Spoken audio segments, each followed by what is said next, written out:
বারোমাসি কাটিমো নামে একটা সৌন্দর্য আছে, সেইটা সৌন্দর্যটা হচ্ছে কি একটা দেখা দিকে আছেন একই গাছে দেখেন এই যে আমের গাছে মুকুল, এই যে ছোট ছোট সাদ্য আম যেগুলো ছোট হয়ে আছে, এবং সেই সাথে সাথে এই যে এখানে দেখেন যে এই পরিপক্ক আমগুলো কাছে নিয়ে আসেন দেখেন, এই যে এই আমগুলো কিন্তু পরিপক্ক আম। হ্যাঁ, তো বারোমাসি জাত কাটিমন জাতটা এখন চাঁপাইনবাবগঞ্জে অনেক বাগানিরাই বাগান করছেন, এবং এই আমগুলো বাংলাদেশের মানুষের অনেক বেশি পছন্দ করছেন, কারণ এই আমগুলো দেখতে যেরকম সুন্দর, খেতে কিন্তু অনেক বেশি মিষ্টি হয়ে থাকে, এবং বাগানিরা কিন্তু এই আমগুলো চাষ করে কিন্তু ব্যাপকভাবে কিন্তু লাভবান হচ্ছে।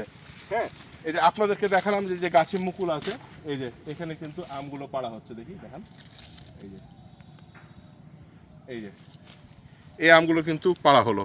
সো এত সুন্দর সুন্দর আম কিন্তু চাঁপাইনবাবগঞ্জে পাওয়া সম্ভব, আর আপনারা চাইলে কিন্তু এই আমগুলো আপনাদের বাসায়ও যেতে পারে। হ্যাঁ, আমাদের সাথে যোগাযোগ করতে পারেন।